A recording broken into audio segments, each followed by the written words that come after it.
Hello et bienvenue sur cette première vidéo de à l'abordage pirate. Donc pour me présenter tout d'abord, je suis Seria, capitaine du navire. Donc à l'abordage pirate, je l'ai créé il y a, alors c'était à la base un blog, donc il y a maintenant 3-4 ans.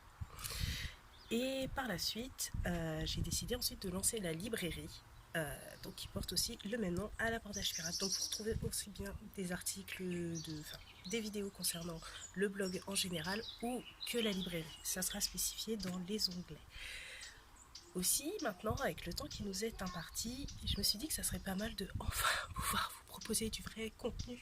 Je sais que j'ai été assez longue à la détente, mais voilà, j'ai l'occasion de me rattraper, donc vous pourrez retrouver des vidéos, des podcasts aussi, sur des lectures, des présentations de livres, pas forcément ce que j'ai à la librairie, hein, c'est pas toujours à portée promotionnelle, mais vraiment pour vous faire découvrir ce que j'aime, mon univers et ce qui me paraît assez utile. Donc je rigolais pas quand je vous disais que j'étais vraiment dans mon parc. Donc là je suis dans le parc, sur mon balcon, hein, mais parc privé de la résidence. Sachez que dans cette vidéo, forcément, je suis aussi avec ma fille. Donc peut-être que vous aurez des petites interruptions intempestives. Mais bon, elle est mignonne. Et puis c'est l'assistante, donc pourquoi pas aussi la faire participer. Suite à cela, maintenant, je commence. Donc avec le jardin de Mila.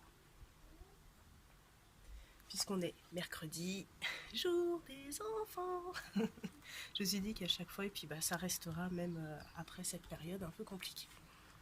Donc le jardin de Mila est un livre, là pour le coup, un peu qui sort un peu de l'ordinaire. Donc ça c'est un de mes livres à moi, j'avoue, c'est pas pour ma fille. Donc c'est un livre de Mila Boutin. Et qui a la particularité en fait d'être en accordéon et surtout sans texte. Voilà pourquoi notamment je vous le présente. Alors, il a deux faces. Donc là, ce que vous voyez, c'est la face. Donc il est vraiment très très long. Voilà, si je vous le déplie. Et bien sûr, il y a aussi la phase jour. Et donc ce qui est plutôt sympa avec les livres comme ça, sans texte, c'est que vous pouvez les exploiter quasiment à l'infini. Je m'explique. C'est-à-dire que par exemple, vous pouvez axer sur la description des couleurs, surtout quand... Alors, Mila Boutan en fait souvent. Hein. Elle a fait Dessine avec Mila, elle a fait pas mal de livres, souvent comme ça, très colorés. Donc vraiment, vous pouvez en général toujours vous éclater avec ces livres. Donc voilà, axé par exemple sur la description des personnages, des couleurs, de l'environnement. Essayez de proposer à l'enfant par exemple de créer une histoire aussi, de se la raconter et de se la créer, l'imaginer. Vraiment, vous pouvez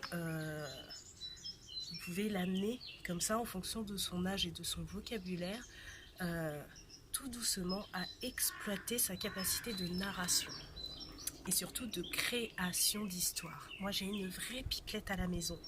Je vous avoue, vous allez voir, hein, elle est un peu comme sa mère. Et c'est un formidable exercice, que ça soit aussi pour le vocabulaire, travailler le langage, et puis par extension aussi, c'est vrai que par exemple, elle a voulu commencer à écrire certains mots. Donc, alors elle a 4 ans, hein, moyenne section. Écrire certains mots. Donc vous pouvez aussi vous inspirer de ça. Voilà, des livres sans images. Il y en a d'autres que je vous présenterai où par exemple on peut jouer un peu plus sur les émotions, la description des émotions. Donc faire appel un peu plus à une communication non verbale. Tout sera centré sur l'observation. Et c'est ce que vous pouvez aussi proposer avec ce livre. Donc je me permets juste de vous lire ce que je dirais le quatrième de couverture. En accordéon, c'est pas parfait. Dors, petit hibou, marche, petit héron, cours, petit croco, plonge, petit oiseau, joue, petit guépard, cherche tous les amis de mon jardin. 1000. Donc voilà, à travers cela aussi vous pouvez donc commencer une petite chasse, un petit cherche-on-trouve en correspondance avec le texte à l'arrière. Donc voilà, donc si vous en avez, si votre enfant ne lit pas encore, justement, vous pouvez très bien aussi appliquer cela à des livres quelconques, mais le laisser raconter son histoire et sa version. Donc n'hésitez pas à en profiter et je vous retrouve demain, normalement, avec avec un autre contenu et une nouvelle découverte. Donc je me permets de vous souhaiter une très belle fin de journée. À bientôt!